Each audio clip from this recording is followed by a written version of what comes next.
held accountable in an unfair way, some of them. So what about the officials that are handling taxpayers' money?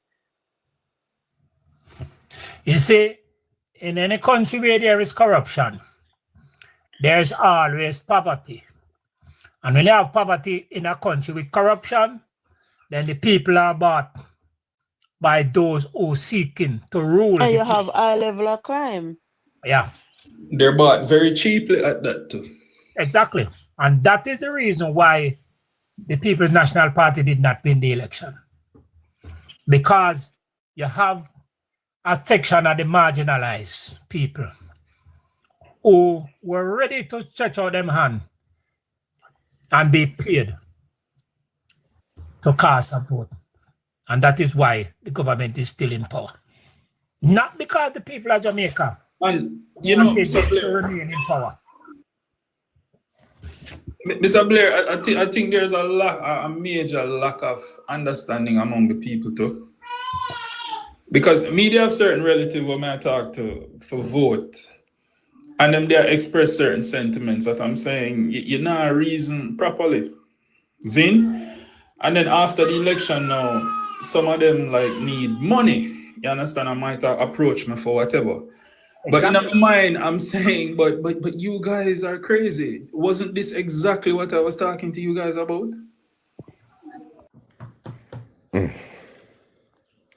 Afternoon.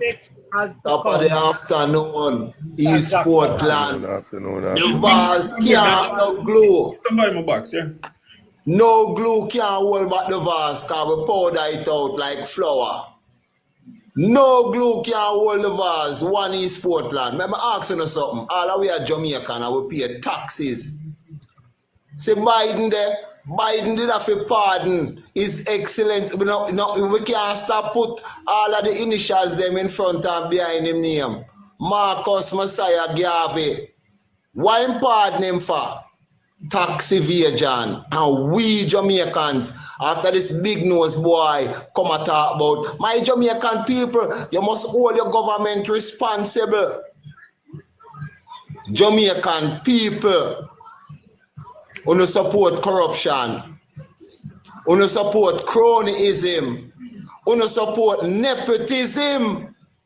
More than the half of Jamaica right now, in my observation, support the corruption we are going. Because when a guy we are collect how much $1 million a year time, I go get up and take the money, whether for get the police them vehicle, rob taxpayers' money in any farm. In any farm, near them I talk about this rubbish, this heap of rubbish when I collect Greater Portmore, Montego Bay, Portland, all over Jamaica, and this black monkey. We buy a whole heap of new rubbish truck and then go buy old bus for the future of the country. Jamaicans, me here, hey, let me tell you something, man. Looking at yourself. I saw we want with grandchildren them for grow. That's how we want them for grow. In this big shit what this guy has set up.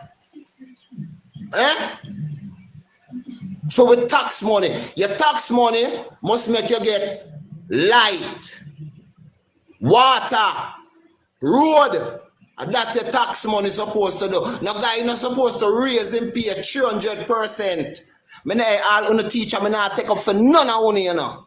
None of you, because you're not frightened. I live on promises for 10 years. And because this big nose boy get up again and come talk about, I'm going to give him the $32,000. Everybody draw breaks and say, no man.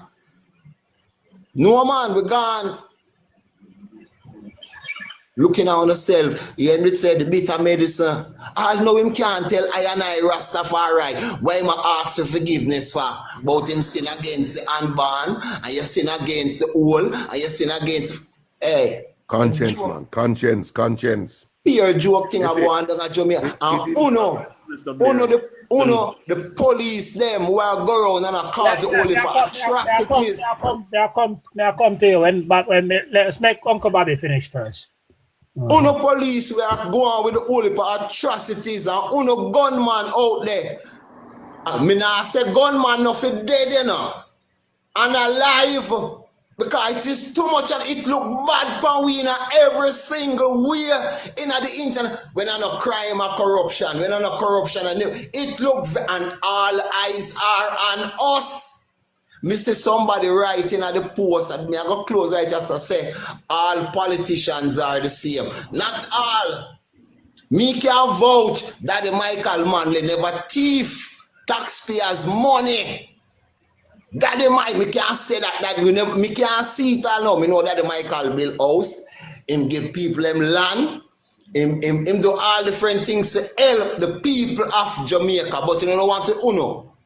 You don't want to know for uno. Uno ungrateful. Sorry for Magadog, turn around bite you. Good afternoon again, comrades, the real comrades, Rastafari. When me live for see grace, I put curry, bullfrog in a tin. I want to still support a company like Grace down here. Blood and fire Rasta. One is Portland, Vaz, Broke Upton, Powder. Thank you, Uncle Bobby. Thank you. CPU, good afternoon. Dude, Mr. Blair. Let me first start by saying, you know, as black people, we can disagree, but let us not resort to the names that the slave master used to denigrate each other. What thief, let's call them thief. You understand? But I disagree with Bobby and the Black Monkey part, right? Well, let me move to my thing. As a member of the United Independence Congress and a candidate in the last election, I know for a fact that Jamaica is at a crossroads, and all the things that are being discussed are very serious symptoms of a broken system and a threat to the future of our youth, mine, yours, and everybody. But we keep debating the symptoms, and we have not actioned anything that addresses the root cause. So the corruption in the last election that kept the two colonial parties in power and the independents out is the same that keeps us economically shackled over the many years. And it supports the police excesses. Point of order. Can you clarify when you say the two colonial? Can you clarify that for me, please? I don't understand. Sure. The two colonial parties, as I refer to them as, is the JLP and the PNP. Okay. They were born in the colonial era with the full backing of the then plantocracy and the crown to give us a fair constitution, which is actually important in council. I am on the platform, and while I heard, I'm listening to you, but there are certain facts we need to take into account. Currently in Jamaica, we have two parties. No, we don't. Hold on. Listen what I'm saying carefully. We have two parties right now that have picked up the acknowledgement of the mass of Jamaicans, and until that is changed,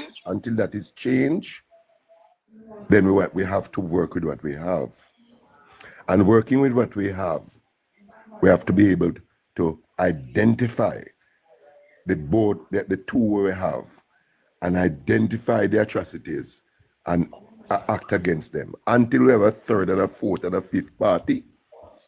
Today, we have two that command the recognition of the masses. And in that context, we have to analyze the masses that recognize these two parties, have to analyze the situation that these two parties present and make a decision on that. So we can't, while I understand the sentiments you express, but we can't throw away the baby in the bathwater.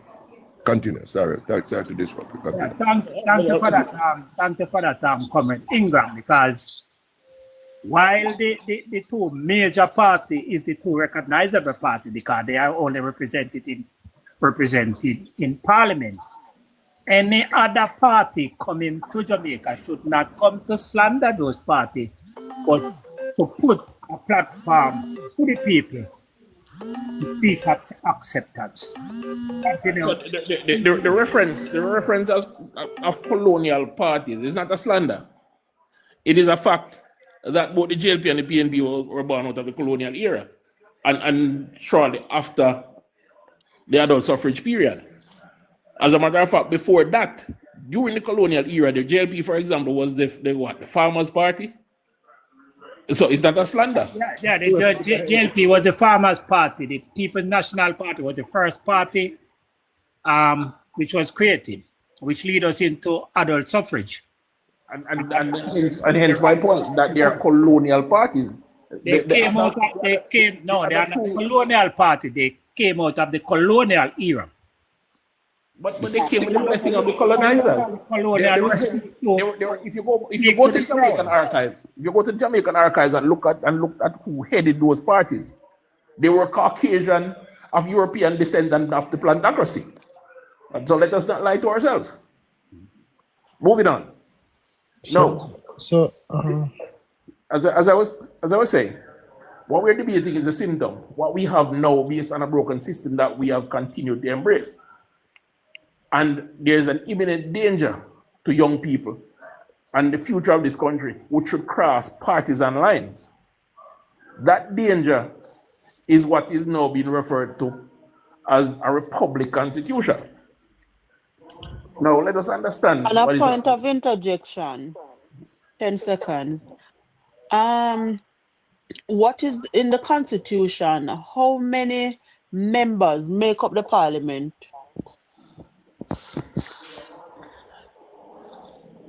That is addressed to me? Anyone can answer. How many members make up the parliament? 63 of them. 63 plus 21. Okay, do we have another party that has 63 candidates except for JLP and the PNP? Because you're not required under the new legislation to have a seat in parliament to be considered a party. And before you didn't need registration to be considered a party. Now you need to be registered. There are 4 parties registered. Well, 2 parties registered in Jamaica and 2 grandfathered.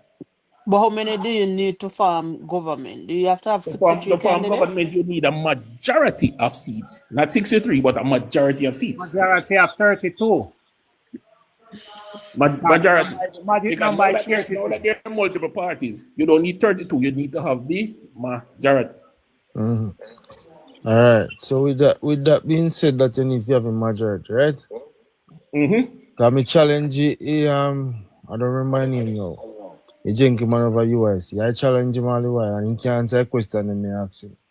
So me only hope you can answer a question and ask him now. So if I can't, I'll tell you that I can't. And if I can, I will. So since you need a majority, but if I may finish. If I may finish first. All right. We'll take your question. So this new proposed constitution has zero input from ordinary Jamaicans, from the general public, just as the Ordering Council of 1962. But yet we are being asked to acknowledge that as the supreme law of the land. Is that something we're all comfortable with? Knowing that under a previous legislation that was foisted on us, these excesses that we're experiencing is lawful. Hold on, clarification. What is Silicon? What is Silicon about? These excesses that we are experiencing. No, before that. I said in 1962 Ordering Council was not ratified by the general public. It was foisted on us. Meaning what? Meaning they wrote the law, brought it come, say, here is your law. Hold on. How did they get to the point to writing the law? Boss, it took 6 days and consultation between the Crown and the local government to come up with the constitution that we currently have. So when you provide that, if you say then just bring it to us, would you say consultation begins between 2 or more people? Or 2 or more parties? If you are doing something that is supposed to be broad-based and bring consensus, then it can be between 2 people. Hold on, CPT. The consultation was done between Bustamante and his team Norman Manley and his team, and the team for the Monarch. But the reason You are indeed correct when you say that it was an order in council. We understand that because it was that put to the people. It was, That's all I'm saying. it was, but it wasn't just 5 cents upon us like that. There was discussion and agreement between the two heads of the party and their team. And hold on. The question I'm asking, all those heads get there. The question I'm asking, all those two heads get there. You know, we seem to have forgotten what Jamaica was like back then. No. The question, which is a very valid question, Comrade England, praise to you. How did those two heads brought there? They were, I would be happy to answer, but I also have to give commentary. As the representative of the people. Both Thank you very much. And how did they become the representative of the people? They have the plantocracies, the rich people that put them up. It wasn't us ordinary Jamaicans. Hold on. Not until quote unquote independence when they know how to campaign amongst the others. That is incorrect, sir. Bustamante bare his chest and said, "Let me shut me and leave my people." So don't go. No, that is incorrect, sir. Boss, that was before, that was during the rebellion, and that had no bearing on this. Yes, he was there, but all of the representation that it takes to bring a constitution didn't include consultation with the people. So, but they are the people's representative. no, a dangerous statement there. And I'm saying there has never been broad-based consensus. And think back to what Jamaica was like then. Those who can remember and those who can't. No, but Do when the I research. say, the part where troubled my mind and my brain now when you say there was no consultation, it was true to me, say, this is the law we are going basically govern me. But why me can't buy that? If there was Bustamante and Norman Manley who represent a set of people, a party who represent whether PNP or JLP or anybody they want to be, or negotiate with the crown, there must be an agreement. Whether we agree or we disagree. But the final thing we put pen to paper. Boss, I swear, that is the naivest thing I've ever heard. Do you remember that Jamaica was... Hold on. All right, hold What do you on. mean naive? Hold on, Mr. Wingam. Sorry. Let me hear a reason though. Mr. Blair, right, crown. Right? Me are extreme, I Bustamante and Lady Manley. And you are going to negotiate. So you are telling me, say, Mr. Blair just take up the order and give me an extreme for signing. And we can't go and give people them. We don't say, boy, based on this line, we don't have this or we agreed this or you propose. We just go there with one pen and go sign. The push for self-governance wasn't about and let me be unapologetic in using this term. The farmer and slave. It was about the plantocracy. Hold on, CPU. I think your reasoning on a subject where you're leaving out a lot of things. And I was hoping that you would have mentioned that before independence, there was a referendum where the question was asked, either independence or we go to federation. Thank you very much. Federation was Thank you very much. rejected. So the Thank other you very much. alternative would be Independence. independence. Independence. Thank you very much. And my argument, So it is unfair for you to say that the people were not involved because When the people reject option 2 and take select voted. option 1. I think it was up 60%. You are correct. You're correct. You are absolutely correct. That was a referendum as to the West Indies Federation. Okay? After that, the choice was definitely independence. But I am not arguing that. What I'm pointing out. Hold on, sir. But you said there was no Hold on, sir. consultation. That independent decision came from where? So you acknowledge that the independent decision came from the people. You acknowledge that? Yes, it came out of the referendum. Continue. And my point, as I was saying, is not that there was no referendum as to independence. My point is that there was no referendum as to the contents of the so-called constitution. But it's hello, sir. It's a continuum. It's a process, sir. It's a process that led to All right. The Constitution. It's a process. Several things happen before, sir. So it is disingenuous and it is a not even flawed- disingenuous. my It is argument is that it's a totally flawed incorrect. process.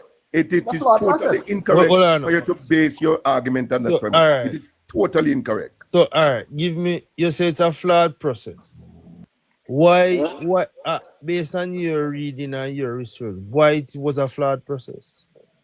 If it wasn't a flawed process, wouldn't the Constitution enshrine certain rights? Wouldn't, for example, wouldn't land rights be I'm one of those? glad you go right there, so. You know why I'm glad you go right there, so? Mhm. In the UIC manifesto, did it state that if you would have taken mandate, you would have returned the land to the people, yes or no? In our manifesto, of Yeah, course, we man, have in your manifesto, yeah. Yes, of course, we have All right, proclaimed we all right, return the land cool, to the good. So people. you answer my question. Who currently own the lands in Jamaica? The land in Jamaica, including the piece that you're on, is not owned by you, my brother. You're a No, property me holder. ask you who own it, because we are going to go further now. Who own it? Yeah, it's all considered quote-unquote crown lands. Then if you take mandate and it's a crown land, how is it that you take back the land give people them and you not consult with the crown? Was No, We I don't- mean just answer your we question. don't need to consult. No, with no, the no, crown. no, no, no, no, no. Because they have listen, we don't need to consult with the crown because they have given us the leave to do so with their first order in council. All right, so you don't need to consult with the crown. So, No, but- well, I know. So when you issue land, what process? What is the process? The process is not going to be you go take peace or be call your name and give No, it. it's No, come with that. What is the process? Can you listen first? That's how you learn. Listen first. Make we hear what I say. What Listen process? first. What was that, madam? What is the process? What would be your process to give people my land? What would be your process to give people my land? And you can ask the question several times, and if you don't stop until I answer, we'll keep asking the same question. And let's go. The process of returning the land to the people will simply be firstly acknowledging their rights and setting up an established organization to go through and manage those rights and allocation. And as a matter of fact, the allocation that I'm talking about is not necessarily land to everybody, because some people would have already be in possession of. So it would be to the landless. But whatever the final process is, bear in mind that it has to be one, legal.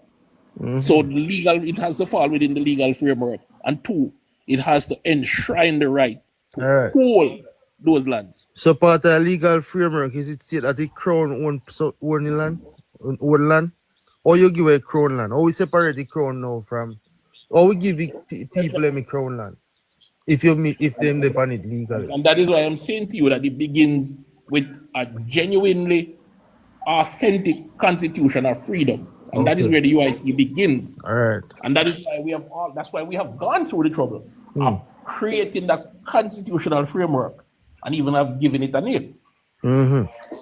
But Right? in a same framework where you create about land, did you mention say you're gonna make people stop pay land tax? Of course. Okay. Then if you own it, why would you pay Hold tax on for it now. if you own it? So hold on. So currently now, let's say UIC take government on September 3rd, and people stop pay land tax among other tax what you mentioned in your That is simplistic and disingenuous. Because the current legal framework, the current legal framework doesn't allow for it. Well, I know. Listen to hear my question before you start my question. Disingenuous, because you don't even know what I'm going to say. Based on your framework, are you going to do all of what you do? How would you finance? How would you finance your budget? Or your budget would operate for the next financial year coming, which would have been April to March next year? Now, let's go again. Your question supposes that UIC would have been given the reins of national power. Huh? Yes. What I'm saying to you, even if that happened, Yeah. the UIC plans, just like the current government and governments before that, their plans to the people don't just materialize on day one because they have to create the legal grounding. All right. So. It wouldn't just happen overnight. That's the first thing. Secondly, again, the UIC's position has always been, if ever we are vested on behalf of the people with state power, our first order of business, our first and primary focus will be creating a true republic. So, but your mandate you put out on the internet. Answer the question, sir. Your man, well, on next He asked you about budget or how you the finance the budget? how you finance the Can budget. you know why me That's ask you what that he question? asked. You don't answer the question. Well, you know why me ask you that question? Your mandate that you put over the internet. So if you take government, you will immediately remove land tax. Immediately. Keyword. Immediately. No, it did not say immediately. Huh? It did not. It did not. Hold on. We can go look for it again. Yes, please. And I'm not near my computer right now. I would have looked for it for you. It didn't say immediately. As for the lady asking about how the budget would be financed, again, the changes that we propose are not an overnight change. That's thing number one. So the legal framework would have to be adjusted for that. All right? But bear this in mind, Jamaica is not a poor country, just a poorly run one.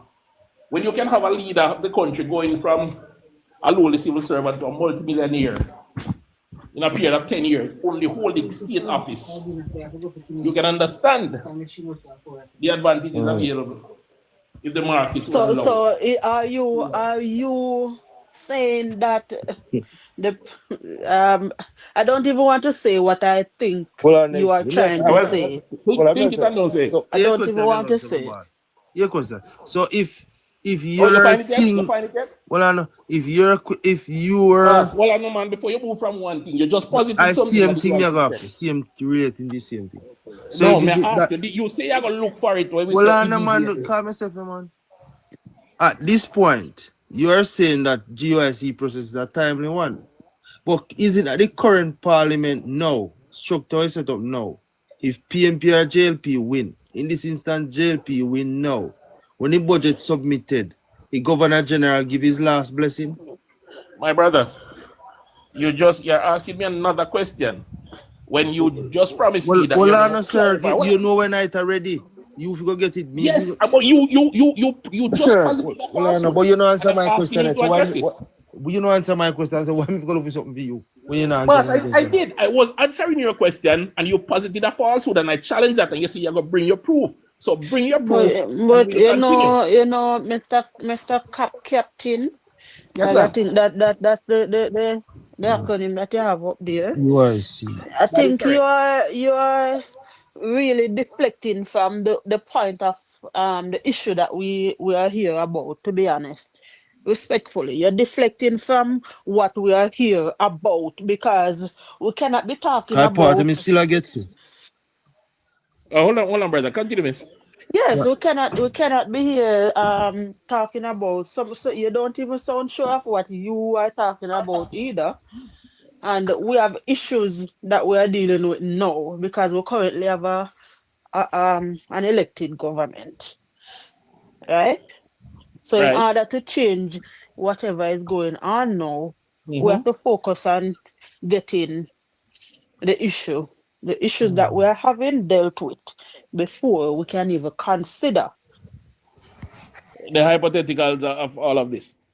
Understand and agreed, except the part about me not being sure. But let me say this. When I started this argument, I was positioning myself. That will see- be your final 2 minutes, Captain. All right, I'll take it. Thank you, Mr. Blair. I'll use that time wisely. All right, so my position was simply pointing out that under the current constitution, order in council, which is that we have, these situations will continue because there's no recourse in challenging your government because the power has been centralized and not given to the people.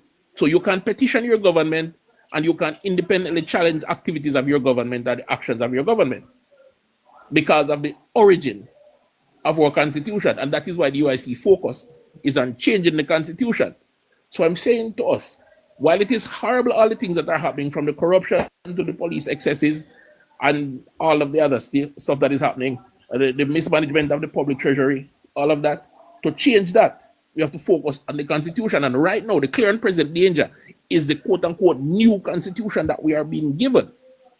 So therefore, our focus should be on figuring out how to vest the powers that this constitution will bring in the people, so we are able to petition our government, challenge our government, impugn our government, and move forward from there. That was what I was putting forward. Before in the final stages of your 2 minutes, what is your view re ceremonial president or an executive president? The UIC has been emphatic that your president should be executive and not ceremonial. Because if we have a ceremonial president, we'll be swapping a governor general for a president, which tantamount to the same thing that we are running away from. Your president should be elected by the people and hold office. The UIC's constitution model, we refer to it as a non-partisan constitutional republic. For us, the president is elected. He's elected with 3 vice presidents and a treasury secretary, which would be the finance minister.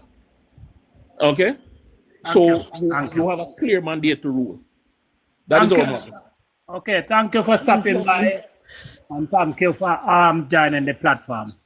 Thank you, Brother Blair. All the best. It's always good to have other views other than the 2 main political parties.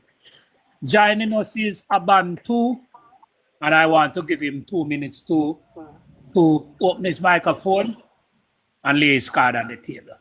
Abantu. Blessed up, family. Blessed up, everyone. Near there, them talk about the people and the rock at the one of the things where, from my perspective, with all of this thing we are going, you see the robbery. You see the robbery and the way how them put them constitution together. As Mr. UIC talk about, the solution for the problem is to fix the problem. Right? Because we see in every which we look, we see which part people are use the words and manipulate the system and just attack some stuff, and at the end of the day, it not benefit the masses. Right? I would have loved for years of work, as me know so I do it, me here, I talk about the positive things that I for go on. And what they may I try for me kind of confused, like what the ultimate thing we have to go happen for Jamaica. Because when the PM admits to pilfering, they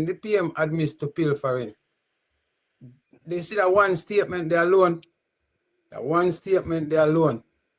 should have caused a man to go sit down in front of some people and be questioned. Yeah? Because if there's so much cases, what go on at this place? If so much cases are evil, are going here, so.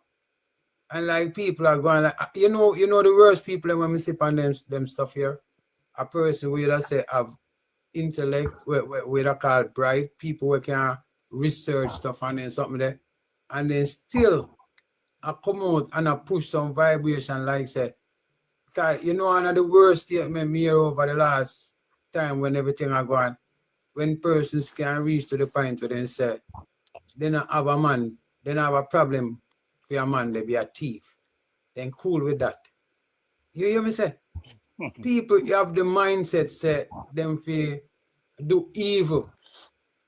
Say me all over the place, but when you're evil about it, some people do some wicked, evil things, and some of them people where have some bright word, because me a man disrespect a man yesterday, and I tell a man, when the man says something about that is above him pay grade.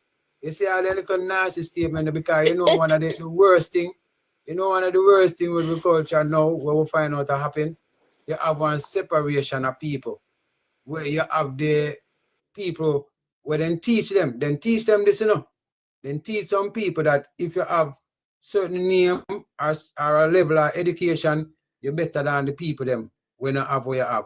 And we one of the wicked evil when we say I go on, so some people are group up. Some people are group up together in all different sectors, and they no mind seeing where family them get unalive. They no mind seeing, they no mind coming on in a 2025 when AI rip through the thing and I talk about, yeah, some people have to go to the corner shop and get some chicken back and then big deal. Demon that demonic thing are going here, so. This way I say, and every chance with the eye them get, me a closer now. Every chance with the eye them I get. Elvira, you are one of the soldier them. When me I go say respect for bring information to people. And me I beg you know, please. And everybody know sophisticated word them. Because some people like throw that in the mix, you know, that the demon then do it. They then throw some sophisticated word in the mix. Right? So just continue on the path and show up evil. Show people which part the people them are go wrong, man. Show people say, you see when them do that something over here, so that not right. You see the paperwork, like them are talk about this new constitution or this new amendment to whatever. Please, who can do it and do it properly? Bring up the document. Show the people them, even this foolishness. I'm if you ask, no. Let me ask everybody before me come down. The government put a ban on plastic gun or water gun from coming to the country, right? And them are gonna make sure them put out one statement to our shop owners. Everyone will have them something in them. No, I don't think they ban it from coming into the country. I don't think they ban it. Send people to prison for it. I don't know. You see what I talk about? And then me see one woman well dressed up in a black like a junko. Well bossy too, you know.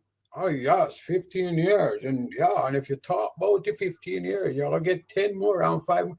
I mean, I say, you sit down round table with all of the intelligence that some of them people have. Just like the one them we go sit down round, and this is gonna be one next one too. All of the one them we go sit down round table and it come up with the Dora Explorer bus business. All that not done yet, you know. So making things say that done. That not done yet. Because we don't want, let me tell you, they are them, this protein into them something there. And someone who know, Alvira know this, and someone who know this. Those buses are not fit for the people. Listen, for the people of Jamaica. That is a health hazard. If we don't go check it out, that is a health risk to the people of Jamaica. Them busted. Ever check the full levels of that, because them busted with the old diesel system where they have in them. They say they're not good for your health. That's a one part. That's the reason why they get rid of them, you know, and get these newer version, cleaner buses, you know, because then do the research.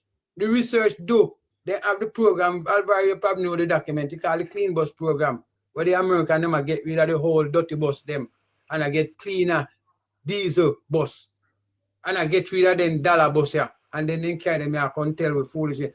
Me I go tell that one there, we want back all our money. We want all our money back for them, the bus there. Because in things say that done, you know, done yet.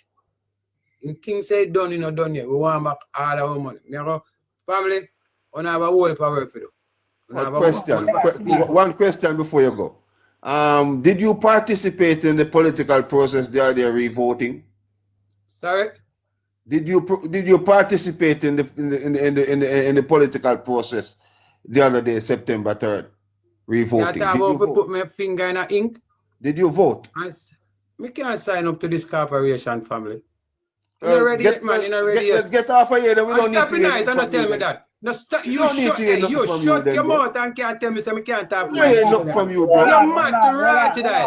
We don't want the program. Oh, you say me can't talk to my people. You're bright on. Get out of here with the The program go down. We don't want the program go down. Oh, full of bantu blow down skirt fool. You're not participating in the process, but you're putting back the thief, and you're going to say, oh, you'll get the money back from the thief. Me a fool. No, you're putting back the thief. Hold on, man. People listening, man. All right, hold on. People are listening to the platform, you know. So, all right, Bantu, glad to have you, and feel free to send your requests again whenever we're having a discussion, and you can join and make your voice be heard. Thank you. Well, I mean, I have no respect for nobody want to participate in the process. Hold on, man. You can't see that. I guess I'm going to. But everything brings a new movement or a continuous movement. Yeah. You Like can't them, say no respect. You can't say no respect. that's all I It, come up to say anyway. but you Right. can't say no respect. It, people. All right. All right, Sadiq. All right. All right. All right. Point of information, Mr. Blair. Yeah. Point of information, Mr. Blair. Yes. In terms of the water gun that he spoke about, water guns and any other item that resemble a firearm was caught in the new Firearms Act, where they broadened the definition of a prohibited item and the definition of an imitation firearm. So that's why water gun is on the list. So it's on the prohibited list at customs where you need a special permit to bring it in. No, but part of me can't agree with that. If you need a special permit to bring it in, under what circumstances you have to use it? No, that is the problem with Jamaican law now, where you give civil servants broad discretion. Sorry. In America, for example, and I said this the other day, in America, for example, they don't ban toy guns. What they do is mandate how it should be manufactured. So in some places, it needs to have a red tip. So when it is pointed at a police officer, he'll see the red tip and he'll know that this is possibly because you can paint a real gun with a red tip too. This is possibly an imitation weapon, so let my training guide me. You understand? But out here, the broad brush approach is to say, let me ban this item, period, and make the Commissioner of Customs decide how it comes in. Now, again, because of the genesis of our laws, somebody can call the Commissioner of Customs and say, yo, my friend, Commissioner, I have a party next week and I'm bringing some water gun, you know. You tell me a long time I see you when you come check me. All right, how much you bringing? We met in COVID. But at the same time, you are bringing one for your child. No, this is prohibited. We have to confiscate it and destroy it. No, but the part of me funny, what me can't understand. Me and you come and take it out of a suitcase. Then how is the same quantity every amount country you have? Every country you have, what is the purpose you want to do? You know in type of business arrangement already. It means that importer go resell back stuff. So he must sell him and must go sell it. Thank you. But if you look at it, there has been no serious investigation in recent memory that has indicted anybody from the customs team for any act of corruption as it pertains to prohibitive item coming in. And there's so much question about things. But as it relates to prohibited items, we see where if a person is found with the item, it is 15 years and it could be more. Correct. What is the penalty for the investors who bring it in the island? One of the investors, why probably you going to talk well, guess what? It never say whether you're an end user or a retailer, you know. It just says that if you're found with a prohibited item. You understand? So the law does apply to the wholesalers. But who applies those laws? It is us. But look selectively, like we have always done. Look at it this way. The police advise the parents when career day, they don't have to worry buy none. They give to his student and to bring to school. The key word, don't worry to buy none. That means that they know it has sell somewhere. Mm-hmm. Where you don't investigate all the way to sell and confiscate them. On the same hand, I will ask, why has the police and the independent body investigated allegations of corruption? Because they are free to do that, you know. Again, because of our laws. Okay? Our police force are policy enforcers, which means they represent the government. So they're not going to investigate the government, or at least fairly. You follow? We have to get to a state where our police officers are servants of the people. And that's why it is important to pay attention to the Constitution. I stand down, Brother Blair. Yeah, man. Thank you for that bit of information. Because we always like to have clarity and make sure that the information which we provide on the platform is in fact factual. Thank you for that, CPT. So as we go back to the substantive discussion which we started on, where the Governor General is holding up the appointment of the members of the Integrity Commission. And that would hinder the Integrity Commission for carrying out their functions in a manner which would suit their statute and the people of Jamaica, because it is the only anti-corruption agency in Jamaica. It has been badgered and bruised over the last couple of months by political surrogates of the governing party. And now we see where it is short-staffed. So how will they function? How will they carry out their function effectively without having adequate staff?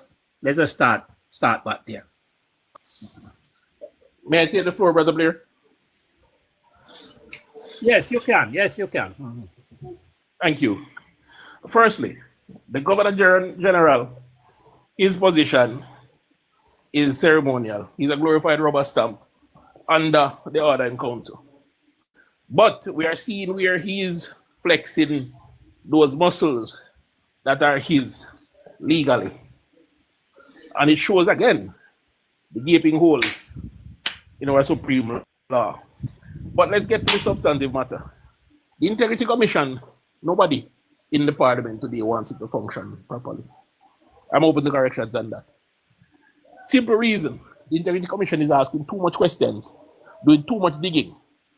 And the dirt that is being uncovered, while it being a cover persons and suffocate them, it is putting the dirt at the feet of agencies and highlighting the overreach of government, highlighting the corruption and the incestuous relationship between the government, whichever party forms the government, and these sir, agencies. I point of interjection. I have Yes. to I think you need to retract that statement that you made, that broad statement that you made about both political parties not being in support of the Integrity Commission, because I am sure that they knew before now the mandate of the Integrity Commission, and both of them signed to it.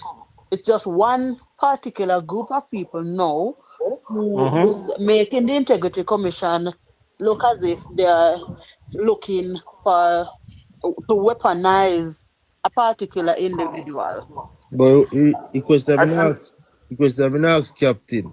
Yeah, in Nolan law that the Integrity Commission has brought on board. I know about it, right?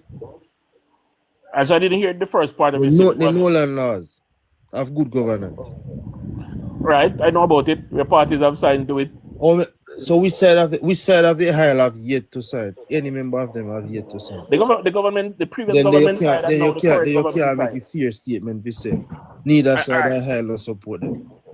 And I accept both points, and I retract the statement. I also said in that statement that I'm open to correction. I apologize for my zealousness. Now, I'll continue. So the Integrity Commission is laying the dirt at the feet of these agencies. So, for example, when the corruption investigator says, yes, I'll bring charges, but the DPP doesn't follow through,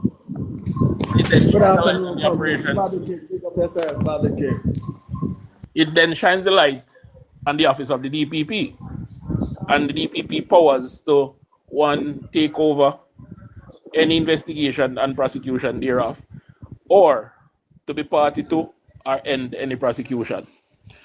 So again, this problem that the Integrity Commission has will not go away, not until it is protected in a constitutional matter, as in a piece of constitutional legislation.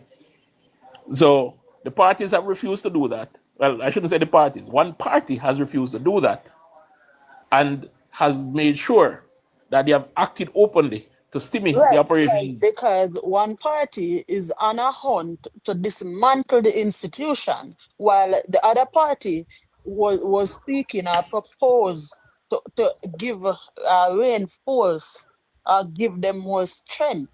So your statement earlier definitely needs to be. I did accept your point and retract the statement and even clarify it. But position. Right. Based on UIC, one mandate, or your one personal view. what elements you think need to add to the institution for it to be a much more No, there's no element that we can add to the institution to bring it above this fray. Because once it's an agency off, it reports to the parliament. So what we need to do is firstly, let me speak as the spokesperson on Justice, National Security and Defense. A UIC government would make sure that firstly, there is strong anti-corruption legislation in our constitution, as we have done. We'll also make sure that the intermarriage between investigation and prosecution is removed because of how these appointments are done. As a matter of fact, a UIC government that has created a new constitution would not use a service commission for appointments of these parties, but rather they would have to be vetted by the Senate and the Parliament and voted on to hold the office that they vote. So all of this, they would be free to act independently based on the mandate of their organizations and not be dependent on government. So for us to fix this, it takes a new constitution, and if it takes a new constitution, is what the UIC has always said. I yield. If it takes a new constitution, me trust and believe so you know a process for us to get to a new constitution. Yes. And does the process include 2/3 majority and it go to a referendum of the people? Yeah, the process does include a 2/3 majority. And if the people reject it, how do we move from there? Right? If people accept it, how do we move from there? So it's not as it has not kindly presented like a something we just butter bread tomorrow and put in a toast and eat it after that. No, we're not gonna do it like they did. Okay? And yes, a referendum of the people is required, and it's something that is embraced by us. It's something that we plan to do if we have the honor of serving the Jamaican people as government. May I ask another question? May I ask a part question to that? Sure. We have seen where the CRC committee. You ever got a chance to read that report? Oh yes. Okay. So in that report, the Prime Minister that say, are not kind to him people and tell the people himself, is the opposition all up Jamaica for basically be a constitution? Who do you think that is so? Do you think that is so? Let me say this, and I'm going to ask you to wait until I'm finished before you bash me. Yes, the opposition has held up the process, but they are doing it because the process has been hijacked by the current government. They are putting roadblocks in the way of the people and those who seek to speak for the people and broaden the power and the mandates of the people. They want to create a government that is only responsive to the elites. And that's my answer. All right. So based on what you read of that same document, me read. Tell me itemizely or top of your head where the opposition would have to hold up a process there. It's simple. Let me just right now. I'd have to go back to my notes, but let me just give you the basic example. You can't tell me about top of your head. So that's what I'm gonna tell you, the one that comes to mind readily. The opposition leader has refused to meet with the justice minister on this matter to move the process forward. No, let me finish first. No, let me fix that. Let me fix that very just. How did you reach our justice minister? Did you listen. You might think I'm being Ingram in the box, Ingram. No, but we're not expecting for you to speak anything really and truly. We're not expecting for you to speak anything fair as it relates to the two major political parties. I'm good. I have spoken fairly of the opposition by saying that they have no choice in the actions that they have taken. Yes, the part that struck me, Mr. UIC. No, let me answer the lady first. And then you tell me part that struck you. So I have spoken fairly of the opposition by saying that they have no choice in the actions that they're taking because the current government, well, the former government, no current government, is putting roadblocks in their way. No, but you also stated that they held up the process too. So you're basically ridiculing both parties. They have walked out to of make your point as to whether or not the UIC would have been a better option. No, I'm not positive that right now. I've not said anything UIC. But What I'm so saying you is see, what they me I have, say? they have walked out of the consultations on multiple occasions. They have taken court actions and those actions. Hold on. When you Last say they resort walk for out them. and negotiate, hold on. When I said consultation. Consultation. How many consultation session there was? Honestly, if I can't give you the figure, but it's not enough. There was 41 meeting. 41 meeting. Opposition Right? Thanks for that. members and average if you add up all three of them, the only person who attended all 41 meeting was the Minister at Constitutional Affairs, Malawi Ford. Opposition member then attend around 35, 36. So they miss around 5 meetings. So and they have, I didn't say they have missed meeting, I said they have walked out of no, consultation. but if they walk out and there's 41 consultation and you miss 5. Again, that is disingenuous. I didn't say they miss a meeting. No, me never I said they miss because I tell you what is the amount of consultation. So there was a dispute to settle. There wasn't any way forward. So they said, listen, I leave in this meeting because y'all don't want to see things my way.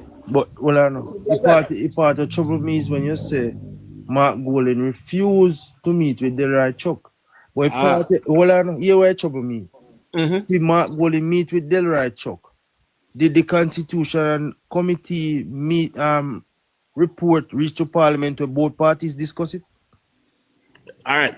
So no, you are correct in your assertion, and it shouldn't be troubling because what I'm pointing out is this: Mark Golding could have acquiesced, got to that meeting and expressed his position and then leave.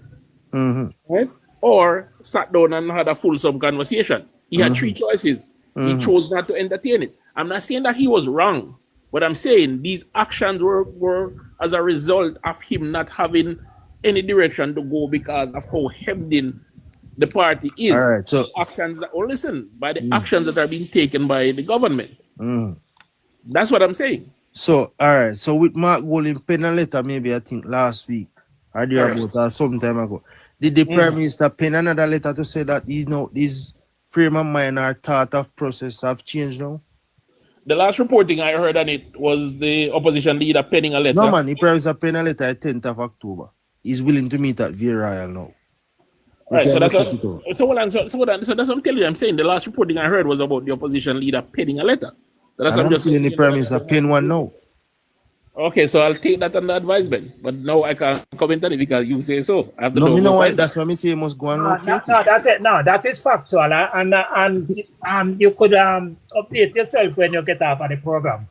But the Prime Minister did pen a letter on the 10th of October to the opposition leader.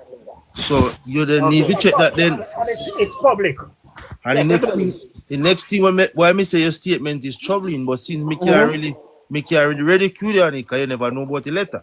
So then me can at least get a bypass. Because me know say if you didn't know about the letter before, then you couldn't tell me say Mark Golding failed if you meet with Delroy Chuck is down on your position, but Andrew Holness take a U-turn to meet with Mark Golding is up on the government. It could never be that. Understood. So I'm out of the loop on that, obviously. I'll make sure I get the content of the second letter, read through it, and see if it is to the substance of what the opposition leader has written about. But as it is now, my anecdotal stance is simply this, that the actions that the current opposition is taking and the past opposition is because of how controlled and hemmed in this system is, the limited consultations that are taking place. Okay. And I believe that it is deliberate to restrict how broad-reaching this constitution is. And that is concerning to me. CPT, were you around when the NDM was vying for prominence in Jamaica? Yes, I was. Okay. That's actually a question, CPT.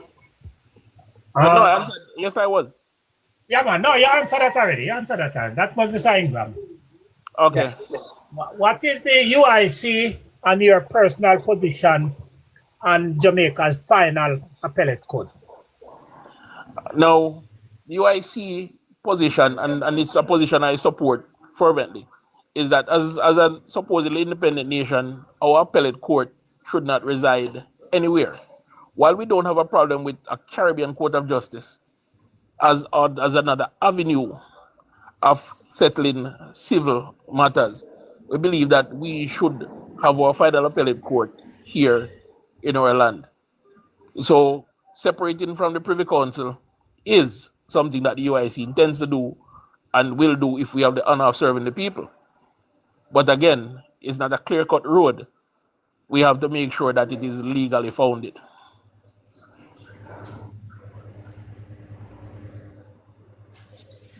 That's my answer, Brother Blair. Are you familiar of the feasibility studies done by the Bruce Golding led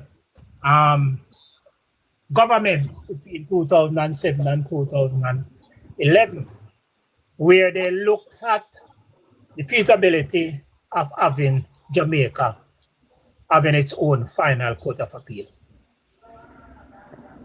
Now, I am aware that a feasibility study was done, but I believe that that is, how do I put it, a miscue, because having an appellate court is not akin to a business decision where you would measure return on investment, availability of market, size of market, etc. It is something that is necessary as a fabric of the society and therefore immeasurable. So having a final appellate court in Jamaica is not a matter of business. Now, while I can understand concerns about the size of the population and the availability of professionals, that can also be overcome through education. And we do have a body dedicated to educating legal professionals to operate in the courts. Well, if I might just jump in right here, based on and I'm deliberate in saying wealth of experience, I would not support Jamaica having a final appellate court right now. I think it would be a bad move right now. I think we should accept the Caribbean Court of Justice as our final appellate court right now. I'm taking that into account that we can't afford, the average man can't afford to go to England to have his appeal heard. Right. But what are the other bases for your position, Brother Ingram? Come again? What are the other bases for your position? The easiness and the casual approach in appointing what the man name? The man to the FIB. Justice Spice. You mean Dennis Chong? Dennis Chong. When I look at the persons who are sitting on the government, what name again? The Services Commission. Services Commission. When I look at the persons that are sitting on the Service Commission today, and look at the way in that man appointed, it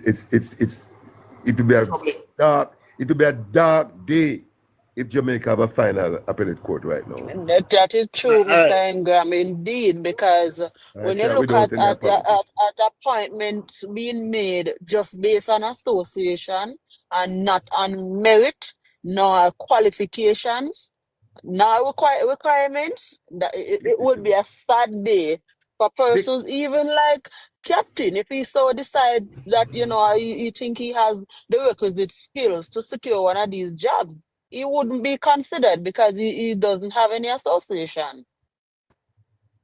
Yeah, I've been suffering that sling and arrow since I ventured into this. The current GG the other day, he made mention of the guy at the ICU, Lawrence at the ICU, He made mention of how the guy was appointed to act without his knowledge or his involvement. He made mention of it.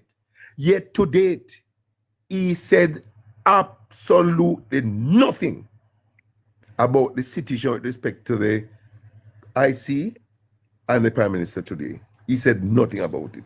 Ridiculous. And see it right now, this is again, the Tufton matter. He said nothing about it either. But the single little Jamaican young man, he was prepared to comment on it. And this is a young man who is working in an office as a public servant, working in the office over the past year. He was there serving at a level. The person above him moved, and he's in line to ascend to that position. And the GG make a comment on that. It is scandalous. It is scandalous. The office of the Governor General is fast becoming politicized Gentleman, these days. well, on CP, Captain. That gentleman could be the reason why we have this stalemate in the appointment of persons to the Integrity Commission. Not could be Sir Blair. It's the reason. It is the reason. Thank you. Thank you. And I'm saying that with the context that the present Prime Minister, one of the 28 affidavits that he presented to the review integrity the review panel was to struck out the Integrity Commission Act. So these are blatant demonstrative action that show that they have no intention to support the IC. This present administration have no intention to support the present IC. They're not fooling anybody. You're absolutely correct, but it goes deeper. He didn't just argue for the law to be struck down. The courts also went ahead and set the constitutional review for after the elections and announced it publicly that that's what they're going to do, which is information pertinent to his fitness to vote. While I'm hearing you, I think it's consistent to the available time or the court is operating. I'm gonna argue a lot within that context because the court is the court and the truth is for them to for the date that them get, it's kind of near based on the amount of matters that are in line for the court. But let me contextualize that by saying the court heard his previous motion within 30 days. Within 30 days, and they said that they prioritized the hearing arguments in that motion. Yes. You understand? That's the matter when they asked. The matter that they asked for some 12 clause to be struck out of the affidavit. Correct. So it's not a time issue because they can prioritize his hearing because they have done that before. But let me juxtapose that against Joseph L. Patterson of the UIC. To be truthful, this was a two-stage process. You have an initial process and then a second process. So the time was not to your argument about the convenience would not be plausible, accepted to an extent because I can understand. It's a two-stage process, and they did hear one stage and put the other stage further. So. Right, but guess what? My argument is based on their press conference, where they said that they're setting the election. The court give a press conference, and the Chief Justice and somebody else. Hold on, after answer me. And so the Chief Justice and somebody else published that info that they'll set the hearing, the actual judicial review for after the elections. But as I was saying, I'll juxtapose that against them prioritizing the Prime Minister's case against the case against Joseph L. Patterson. His constitutional motion was, after 2 years, it was finally heard. And after hearing the case, they said they would give a judgment in 30 days. And that has not come up to almost a year and a half later. So it questions the appointments that we're having these days, and it justifies our concern about the level of interconnectedness between governments and various organs thereof. They are not functioning truly as independent arms of the government. So that is a matter that is very concerning to us.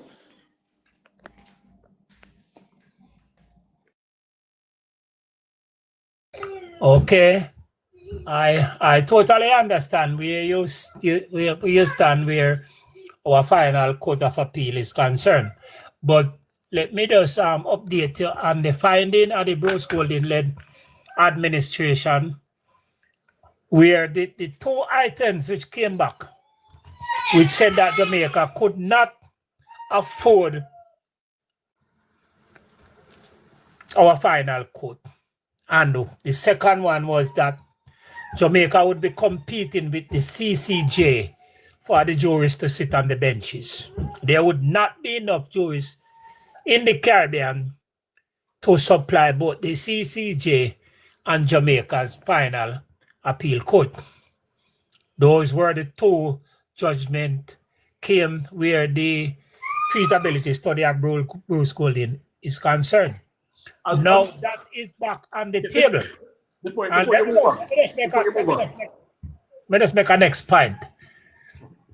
During the CRC deliberations, the question of the final court pertaining to the governing party was not on the table. The People's National Party has always initiated that the CCJ would be our preference. In 2024 and in the last political debate between the both leaders, the Prime Minister came out on the side of Jamaica having its own court of appeal. The reason why I say that, and that is one of the reasons why Mark Golding and Andrew Holness, as both leaders of two main political parties, should meet. And there should be no meeting with the Minister of Justice, because there is a report in Parliament where constitutional activities are concerned, which was done by the Constitutional Reform Committee. So there is broad agreement in that already. The sticking point is 3 sticking points. One is the way which the president would be appointed, and 2 is the recommendation for the Senate to move from 21 to 27, and 3, Jamaica's final court of appeal.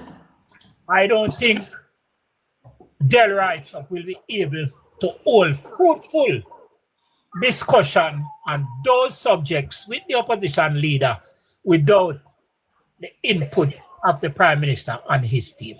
So you can go ahead now, Captain. thank you. I take your point.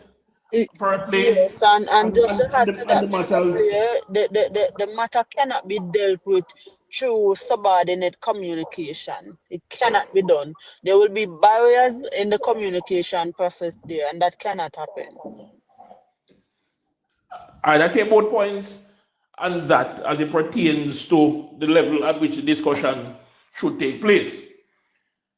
And I'm of the same mindset that the leaders should firstly have broad consensus and their subordinates flesh out final headings as well as substance of agreement. But in terms of the competition with the jurists, it is a concern for the UIC as well. And that is why we believe that our legal professionals that are working abroad, whether in the UK or the USA, should be part of the pool to be able to help us get over that hurdle. So we have thought of that, and we see that as a viable solution in terms of jurists available to work in an appellate system. Now, when we look at the level at which they will need to function, as I said, there is a training organization dedicated to that would bridge the gap between differing practices in the various jurisdictions. So I think that it can work out for us in terms of the way we would go. So that's my point, Sir Blair. I yield. Yeah, but you still haven't spoken on the resources to fund the court. But those were the 2 issues. One was resources, cash, and resources in personnel. You have spoken on personnel, which I agree that we could have broadened the scope and bring persons in the diaspora to sit on the benches once they are qualified and properly vetted. So speak on the question of resources, financial resources, taking into consideration that Jamaica has already spent $27 million to capitalize the CCJ, which is in a trust fund and is fully capitalized and will not be dependent on any government in the Caribbean for financial assistance to go forward. Now, I'm assuming that trust cannot be broken. All right? In other words, we can get a refund. So my position and the UIC's position still remains the same. That while the CCJ is a viable option, just national pride and fervor alone would guide us of our own, and the same sort of trust can be created and capitalized through the various government means to do the work. As a matter of fact, there is enough capital available in Jamaica to do this. And what we need to do is end the government waste, have a more streamlined government process, a more streamlined and effective government process, which the UIC and I have spoken on at length, to make sure that justice is served, seen to be served, and dispensed in a timely and equitable manner. So we can do this using the same method, but relying on the National Treasury and the resources of the people to do it. If we move in a timely manner, meaning a time-sensitive way, where we're giving these resources time to come to fruition, then we can. So, for example, the last report I saw spoke about a $2 billion loss to the National Treasury from corruption. Then another report that spoke about funds unaccounted for by the minister. There was one that didn't get as much attention, that spoke about monies that the accountant general should have clawed back from persons found to be in breach of government guidelines, and the millions that adds up to, that has not been done as yet. Those are novel ways to tap into resources. The other day when what's this agency? Is it the FID? The forfeiture agency that we have, they mentioned that they have a slush fund sitting on that they use for various things. I have not seen an audit report about those monies, but based on the level of activity that was undertaken during a previous term and the amount of forfeitures I heard about, they are also sitting on a substantive amount that I don't believe that should go to a slush fund for the agency, but rather goes into the consolidated fund and be used for overall governmental matters rather than just one specific issue, because they were using it to intervene in a private contractual matter.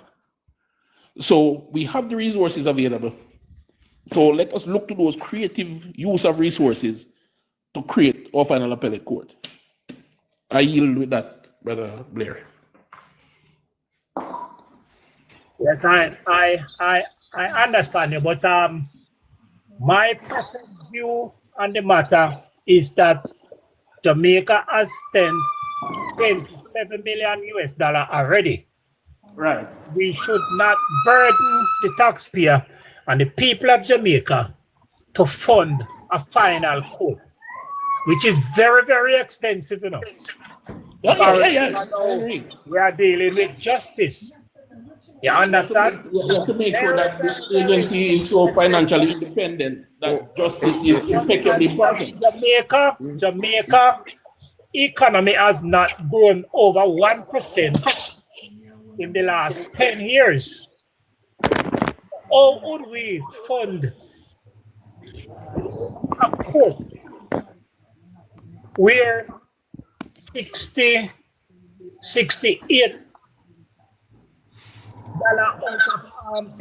cents out of every dollar is used to pay debt, and of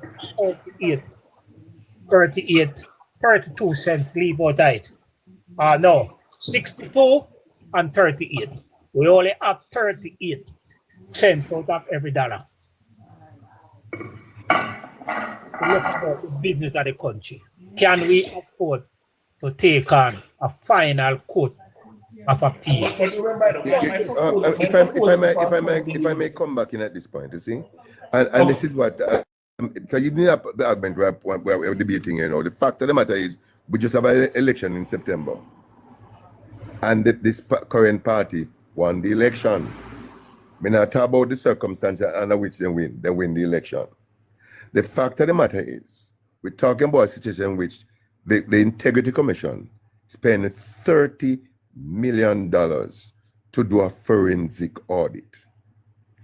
And when you listen to the opposition talk about the forensic audit and talk about the whole situation and point to a PMP control integrity commission.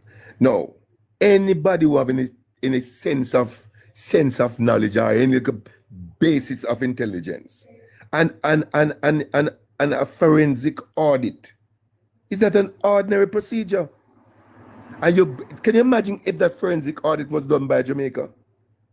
And we get an external source that did a forensic audit and gave a report. And we are failing to understand basic, that the forensic audit that was done, the decisions taken by the Integrity Commission must have been made reflecting on the result of their forensic audit. When the Chief Justice, when the chairman of the Integrity Commission, who is a retired president of the Court of Appeal, said that he's standing by his report, he said that all the report that he gave are accurate and he's standing by them. And the ordinary Jamaican man who listened to them talk, including the administration, is saying that it's bad mind, a bad mind, and a PMP, them a PMP, and a politics, a forensic audit. My little knowledge of a forensic audit, what it does, it looks at a transaction from its state of origin to its final destination. And when it said look at it, it look at all the preambles, all the documentations that are involved. And that is the reason why the Integrity Commission was able to identify 4 other accounts that were not yet presented. And it was presented to the lady to determine whether or not this was a breach. The lady said in her wisdom, it was not a breach, and therefore the Prime Minister would not be charged with it. This is the level at which, the level of corruption we are faced with, and the complicit position that some of these people take in Jamaica, you know, is a serious issue. And I said before, I am not going to sit in any audience with some of these officials in Jamaica. I will not. Brother Ingram.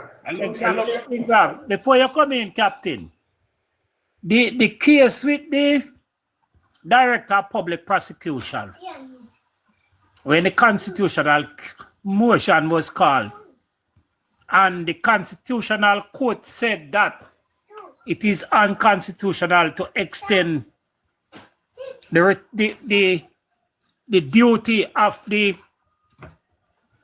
Director of Public Prosecution for a second extension.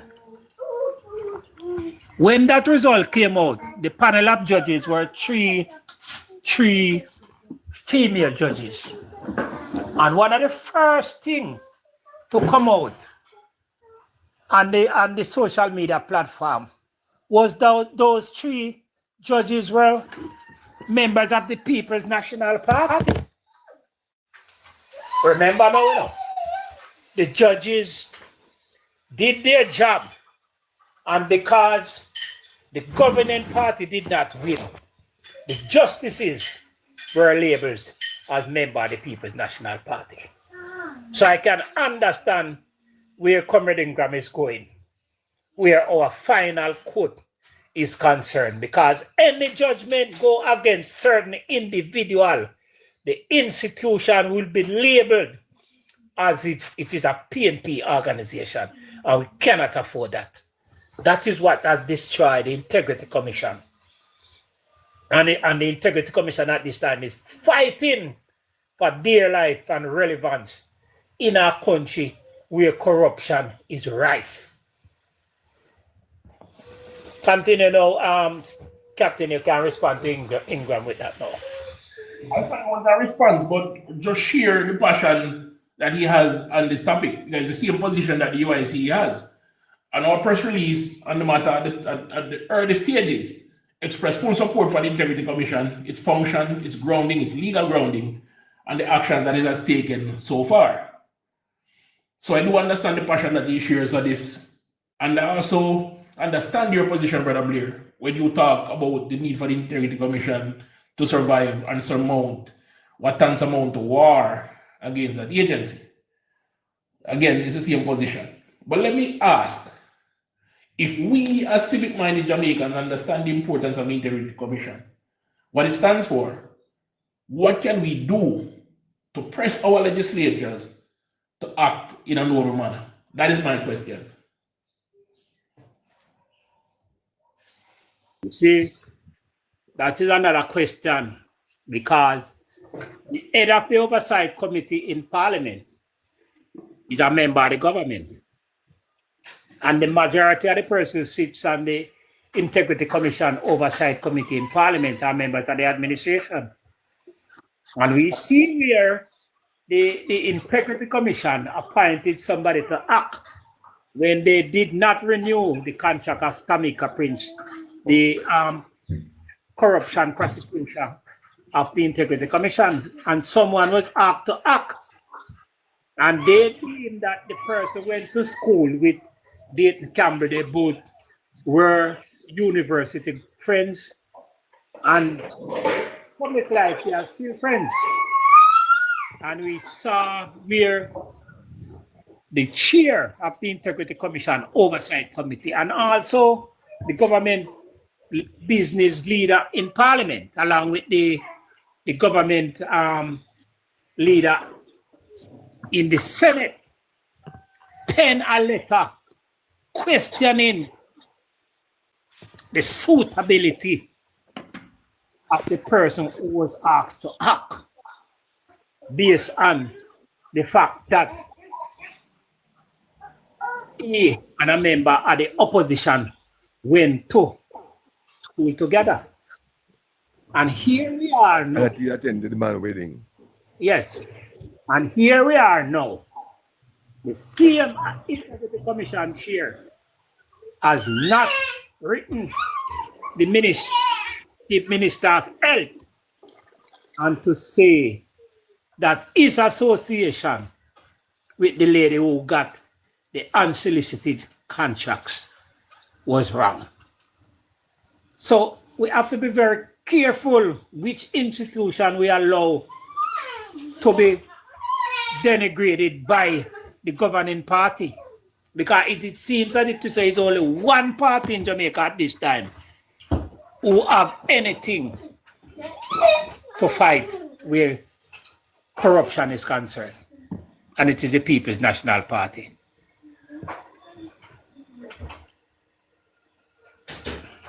Well, the fact that the current Prime Minister had asked the court to struck out the very act that create the existence for the Integrity Commission. Any other action carried out by them right now resembling any form of support is just a charade, a little act of trying to fool somebody and not fooling me. Because the action of the Prime Minister has totally reduced the confidence of the people in the Integrity Commission. Of course. I can't imagine how they feel over there right now. I can't imagine how they're feeling over there right now. Gentlemen and ladies, I get that we're all incensed by what is transpiring against the Integrity Commission. And I agree with every word uttered. But let me also assure you that the UIC is just as committed to probity in public office as the People's National Party and its members. But what I want us to get at is this. The UIC believes in action. And I'm asking here for ideas. Let's spitball, let's throw things out and see what sticks to the whiteboard. And how, as citizens of this country that has seen the decline, the moral decay, what we can do to influence a turnaround. What was your attraction in the last general election? Slim to none. Huh? Slim to none. Well, I'm because at some point, we have to. The matter is, no matter how passionate you are, until you have a certain level of traction, and that goes right across the board, any political party, because any political party that is formed, your original intention is to form administration, right? Correct. Form government. So if you are not, so the first thing to do, the first thing that needs to happen is that you have to get some traction on the ground. And if there are no traction here, while the first thing that needs to happen is that if there are no traction here, while I encourage you and implore your thing, I would strongly suggest, because you made some very strong statement this morning, read the two political parties, and what I heard was that you're likening the two parties in the same light, and I strongly disagree with you. When I'm coming from a position where man that would come through his nostril is desperately wicked. The heart of man is desperately wicked. So therefore, when it comes to man, I have no absolute trust in man. But the Bible said that we should occupy until the good Lord come back. So while we tussle here to occupy, we have to look at the critical areas and whatever is done by these respective persons and select the one who is operating in a way that has some semblance of integrity and character. That's my position. Thank you for that, Brother Ingram. And while your point on traction and administration is understood, the UIC is solely focused on holding public office. Our genesis was as a good governance advocacy group, and we continue in that stead. We're known as the Education Party because despite our position in the political sphere, we continue year-round to hold forums and consultation with members, well-wishers, and anyone that wants to live should be. And right now, my sole question and concern is this: how do we broaden the outlook that the ordinary Jamaican has that isn't so sophisticated, that believes that this pursuit is because of bad mind, who doesn't understand the implication of someone who has only held a public office to be richer than a captain of industry? So, office to be richer than a captain, the UIC and myself is looking to do is to broaden that. But what are the ways that we can do that and bring pressure to do, which is Mr. Bartlett towards the minister, for him to take a different view? And UIC understand clearly what is happening. Mr. Bartlett was appointed to his position by the Prime Minister. Now, he has used that position, and let me be careful with my language here. He has used that position the way he sees fit. And he is very mindful of maintaining that position. And therefore, he does what he can because of how tribal our politics is to support the Prime Minister to the very end. So we need a way to disincentivize our elected representatives.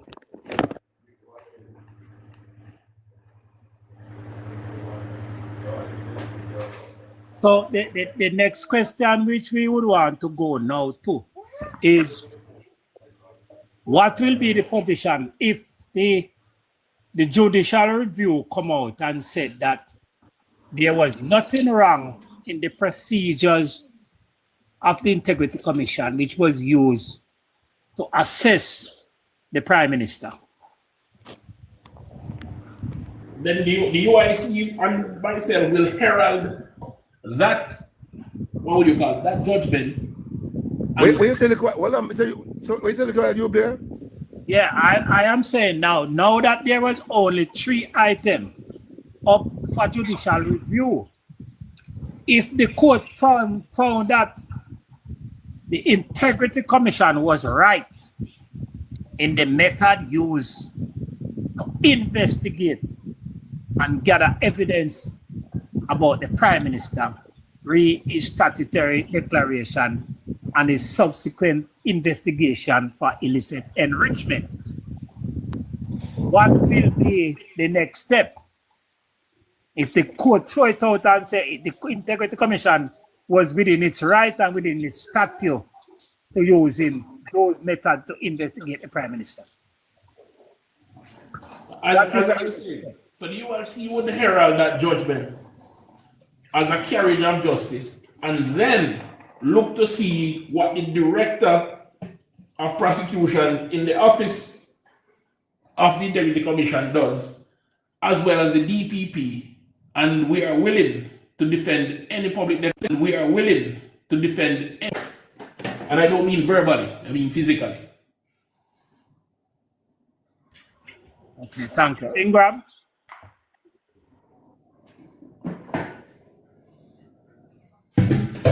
Okay.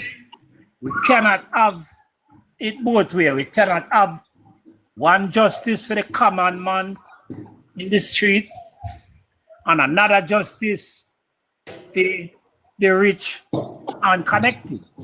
Justice. It must be no one should be above the law. Because the Integrity Commission and the Prime Minister must come to a conclusion.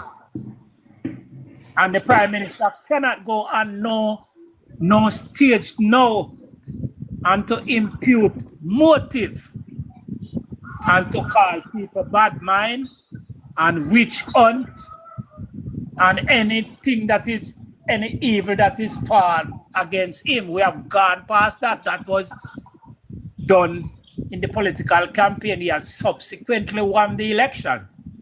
And as the Prime Minister now, his financial dealings where the Integrity Commission is concerned must be settled. Because the Prime Minister is not, Let me ask Brother Blair. Simple person is the Prime Minister. Let me ask Brother Blair. And it cannot continue any longer. If I may ask Brother Blair, is the People's National Party prepared to undertake in the case that you have just supposed, where the way is clear for the Integrity Commission and its investigation to, for want of a better term, continue? Is the PNP prepared to undertake a private prosecution in the case where the Prime Minister is adjudged to have run afoul of the Integrity Commission Act and has been referred for prosecution? I don't understand the question. Is the PNP willing to undertake a private prosecution in the Integrity Commission matter if the judgment puts the Prime Minister on the negative side of the ruling? What do you mean private prosecution? You know, as the law in Jamaica said that you can undertake any member of the Jamaican public can seek to undertake a private prosecution on any matter that is a breach of the People's Act. I mean, you can ask for the matter to be prosecuted, but no one else have the ability to prosecute any case in Jamaica rather than the Director of Public Prosecution. No. The Director of Public Prosecution in their office has the authority to take over, continue, or discontinue any prosecution in Jamaica. A citizen under common law has the right to start a private prosecution. To bring a case, yeah, to bring a case. To bring a case. And if it reaches the threshold, then the DPP can take it over. But man, there's no other prosecutor in Jamaica who doesn't have to meet the threshold. Right? The DPP can either allow the private prosecution to continue and come to a conclusion in the courts or take it over. I've heard where parties join in a prosecution or in a lawsuit or something. But the DPP office, isn't the DPP office already acting on behalf of the common people? Yes. But it doesn't preclude any citizen from bringing a private prosecution. On the same matter, hold on. It doesn't preclude the private citizen bringing up a private motion on the same matter, on the same subject matter that the DPP is already pursuing? No, if the DPP is already pursuing it, then a judge would remove it because that falls under double jeopardy law. So what is the point you're making then? Right, but I'm saying if the Prime Minister is referred for prosecution and Yes. no action is taken, is the People's National Party willing or prepared to undertake a private Oh, prosecution? no, I'm answering your question now. You're asking the question. Let me say, we can't understand you totally. You're asking the question if at the end of the day, the DPP, it was open for the DPP to prefer a charge against the Prime Minister, and it refused to do so. If a private public, a member of the public, would move a motion to do same. All right, so a point of correction here.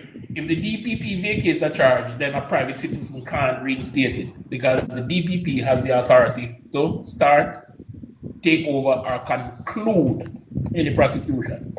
So what I'm saying, let's go again. The Integrity Commission goes through the review. Its methods are proven to be correct, and then the case is now open to be referred to their director of prosecution. Their director of prosecution has the case and said, okay, charges should be brought. But 2 months down the road, 3 months down the road, 6 months down the road, no charges. Is the other party, the opposition, is the People's National Party willing to take it up as a matter of private prosecution? My understanding is that the DPP can will have the moment the prosecution said that there's a case to answer, and the DPP should now pursue. The DPP is still reserved prerogative to pursue the case within the timeline prescribed by law. No, I don't think a private person could until the DPP would have exhausted the time given for that matter to pursue. And my understanding is if the DPP would know fully well what is the window of opportunity to pursue a case. And of course, there are, in fact, windows of opportunity as relates to whatever case may be. So if the DPP wait until, if it, for example, 2 years, if he wait until the 2 years is exhausted, that matter will not be with statute bar, you know. So I'm seeing the question. I'm seeing the question you're asking a little redundant, and I'm not being disrespectful. I'm trying to understand what you're saying. I don't think that disrespectful. All right, but a point, if I may make this point, while there is a statute of limitation, and that statute of limitation precludes the DPP from bringing charges after that statute has run out. Right, but hold on. If there's a statute of limitation, it would mean a statute of limitation. It means that after that period is exhausted, no one can pursue a charge against the person. Correct, and that is why my question is framed like that. What if you notice that the DPP is trying, for argument's sake, or we believe that the DPP is trying to run out that statute of limitation clock? Is the party prepared to say, oh, you're trying to run out the statute of limitation? I would not ask a question like that, because the DPP, who's fully exposed to the parameters here, the DPP in protecting the office itself would have exhausted all the avenues available, and at the end of that exhaustive process, then no other case could be presented. But we just explained because it would be hold on, it would be statute bar at that point. No, you're misunderstanding my question. And I'm saying we just No, I totally understand your question. Totally. No, but you're mentioning the statute bar. I'm talking about before we get to that point. No, but I'm saying to you that the DPP would be fully aware of the extent to which they could delay. All right, so let's refer to a recent pronouncement on behalf of Royal Reed that they're now seeking to use the statute of limitations to end his case. Would you believe that the office is fully aware of what the statute of limitation is? I don't hear what you asked, I don't hear properly. Repeat it. There are recent reporting that legal team for Earl Reid is seeking to use the statute of limitation to end the case against him. Does that suggest that the DPP's office is fully aware of the statute of limitation? Or is it that... Of course. Hold on. It's the defense who is raising the matter, the point of statute bar, you know, statute limitation, you know. It's the defense who is doing that. So The the DPP would in fact counter that on the basis of law. Correct. But my point is this: if it becomes a tool in their toolbox after this case has dragged out for so long, does that give confidence in the office that they're working? Well, that's a completely different question. I know, and I asked that to preface the previous question I asked. But the question, we hear the question I asked earlier. And from what you said, you're basically saying that the case would have pointed that the PM would have found in the negative side to say whatever, and a case should be done, and then you would have said after that the Integrity Commission would have been dragging their foot then, making the statute of limitation come in effect, right? Not the Integrity Commission. Not the Integrity Commission. The DPP's office? The DPP office. The DPP's office, right? The Integrity Commission prosecutor who is in charge of referring prosecution would have done their job, and it stopped there. Yeah, but there's something more I said to him. Most times, any formal case reviews, when the matter is done, the judge always provides a ruling. Yeah, man. And when they provide the ruling, there's always a recommendation that is made. So he would automatically, the judge would automatically. Hold on. The judge wouldn't come in as yet. At the point at which the Integrity Commission prosecution person rule, the judge wouldn't come in as yet. After the Integrity Commission rule, give their finding and make recommendation that it should pursue along a certain line of prosecution. It is now the DPP who should present the matter before the court. So the judge wouldn't have any moment as yet. No, I thought what he was saying was that the matter would have already gone before the courts. No, man. In terms of the judge, no, and man. a recommendation would have been made. He's asking if the DPP failed to act. Okay. That's the question he asks, you know. If the DPP, after the prosecution person say yes, there's a matter here and it should go through for prosecution, the person say all the avenues show that the person is break the law. The DPP should now act. Now the question he's asking is if the DPP failed to act, if the PMP would pick up the matter as a private motion. And I'm saying that the DPP being who they are, they will be fully cognizant of the law to the T. And therefore, if they're dragging their feet, they will have dragged it to the point where the time have been exhausted. And when the time has been exhausted, here comes in effect the statute of limitation rules. And therefore, the matter could not be opened again. Unless, I think matters can only be opened when there are new evidence. So then let's play a devil's advocate. I want to ask the next question, and this one is for the CPT UIC. So let's say that, like how you present it, the DPP's office is deciding to drag their foot on things, right?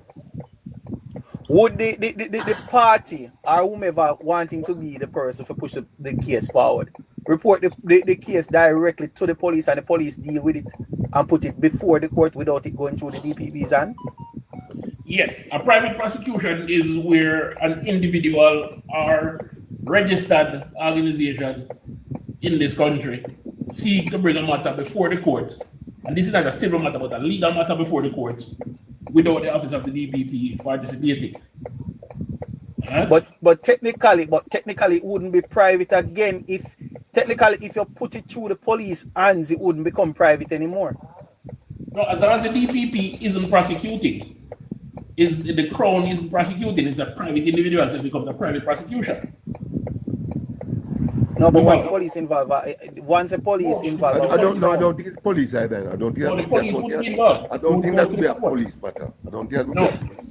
Apart from the survey. Yeah, it wouldn't. and it wouldn't be police service document either. It would be a legal matter pursue through the courts. I don't think it would be a police matter. No, it wouldn't be a police matter.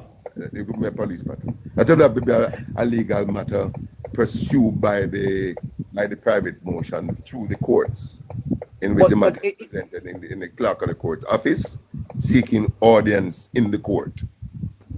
And then the court. So it would be more of a civil matter then? Hold on, and you have a problem until you know. Because the clerk, when you present something in the clerk of the court, asking for that matter to be presented, again, the DPP is the one who has the authority to pursue or not to pursue. That's their sole prerogative, member. And that is where now the authority of the DPP to take over, continue, or end prosecutions get its practical life. No, no man, hold on. I'm referring to the point that the question that you are asking. Because you are presenting that the private citizen have a right, can present a matter in the court. And I'm saying to you that private citizen, my understanding, because I'm no attorney, my understanding, if the private citizen present a matter in the court's office and what to be presented to the court, that again is the DPP's prerogative to present a case. And that's what I'm saying. Yes, that's where the DPP's practical ability to take over, end, or continue prosecution exists, because now the DPP can say. That's what I'm saying. And I'm saying, so if the DPP should have been the one who should have presented, and they did not, and you are the private person attempt to present it, it would still have to have the blessing of the DPP. Correct, and that's what I'm saying. So they can say, all right, you know what, let's let this play out and see where it goes, or let's take this over because we should have been on this, or you know what, let's end this because who is going to make it play out? Who is going to make it play out? The DPP's office. Because remember the clerk of courts and all of those report to the DPP. So I'm asking you who you're referring to. Listen, think what you're saying. Think what you're saying. Brother Ingram. Is it the DPP who present these matters before the court? Without clerk, the clerk is just an extension of the DPP. But the authorities in the DPP, right? Correct. Good. So if you are saying as a private person that the DPP failed to act, and you are now taking it up as a private person to present it in the court, but I'm saying when you present that in the court, it is the DPP who have the authority to take it further or not. No, there's no one else. So what's the point you're making? Both of us are saying the same thing, or we keep missing each other. Right, so that redundant argument then. No. What the point I'm trying to make, brother, is this. The DPP's office, by extension, the clerks of the courts and there's no extent. No, hold on. There's no extension. The DPP is the DPP. In its office, all the prongs of the DPP come through the clerk of the court, blah, blah, blah. It is still the DPP. All right. Tell you what, let me rephrase it another way. Because I was just trying to indicate that the clerks of the court are part of the DPP operations. And that's the point I'm making to you, that the argument that we're arguing here right now is kind of redundant. Because it is no matter whichever court in the office is pursuing the matter, it is pursued through the auspices of the DPP. It's in the DPP office. Full stop. All right, but listen, I'm gonna have to disagree with you, and I just realized that I'm missing an appointment. All right, so I'm gonna have to. No, hold on, no. You can't disagree. You have to withdraw because I'm saying it has no relevance. I'm saying that's the relevance. But you can insist on the withdrawal. I'm saying I stand by my points, and I'm moving on from it since I'm not making any headway. I must tell you plain here now. Mm-hmm. Being a spokesman and what you say are a spokesman and don't understand that that in pursuing a matter through the courts, it is the DPP you're going through. There's no other entity anywhere. But Brother Ingram, I said that from the start of this conversation. So what's the argument we're making here then? And I was simply having a discussion with you to show where the DPP can the discussion would be in total futility because the DPP is the DPP. No matter where it's coming from, it's the DPP. So it's an argument in the futility. All right, so Brother Ingram, let me share documentation with you on this, but I seriously do have to run though. I'm missing an appointment with my child. I need to be at her school and it's 2 hours away. All right? Brother Blair, thank you for the time. I appreciate everybody here and checking me on what I've put forward as well as sharing the point. Respect. I appreciate the reason. Alvaro still there? Yeah, man, no problem, Captain. And feel free to join whenever you have the. I'm still here, man. I'm just waiting for Mr. Blair clear. Definitely. I'll do that. Take care, everyone. No problem. I have a serious concern here, because if you're presenting yourself as a spokesman on certain issues, that's certain basic thing you must have knowledge of. Oh, me pose a challenge already. If you tell me, say, if you took office as per your mandate, this is what you're going to do, and you have now present or make public a mandate to basically go republic. But in order to be republic, it have to go referendum, and you have to advise the king or the queen, whoever is there at the time. Then how you say you don't need the king or the queen? It really don't make sense to me. Like, me nah get it. Like, and if we're doing things these days, we have to inform ourselves, because I must be frank here, I'm totally shocked that anybody who have an argument about the DPP, you must be cognizant of the fact that the DPP is the court that presents the plaintiff side, the prosecution side of all cases. I don't know, but that part that struck me still. Because that struck me big time. in the come wanting to have prosecutorial authority. Thank you very much. It went as far as to the Privy Council. Thank you very much. The Privy Council ruled that the only authority in Jamaica with that function is the Director of Public Prosecution. Yes. No yes. one here. So that's a settled matter. So you can't come here and ask a question and say, if the DPP failed to act, if the People's National Party is prepared to take that. You can't get them in court to what? But to do what? Not only to do what, but the DPP who failed to act, you can't ask them for act on something. But hold on, but remember, let's say that was the argument. And a breach of constitution, you can't carry a constitution and court, you know. Okay. So what precedent did I use to carry matter to court? Thank you. What did I use to say? I don't like we say the state of emergency, you infringe upon people right, and then based on this section, the law say you must do this and anybody. Remember say DPP have a right to stop, continue or yes. So how you going to sue DPP? Yes. You don't understand that part. Anyhow, it is now 2:12 in Jamaica. Court start 10 o'clock. Any word on our Prime Minister's position in the court is very important. It's a very important topic, you know. You clear? Are you keeping abreast of the? Mr. Ingram, looking all over social media to see Well, if there's anything coming up, because I heard Norman Scott case where he pled not guilty.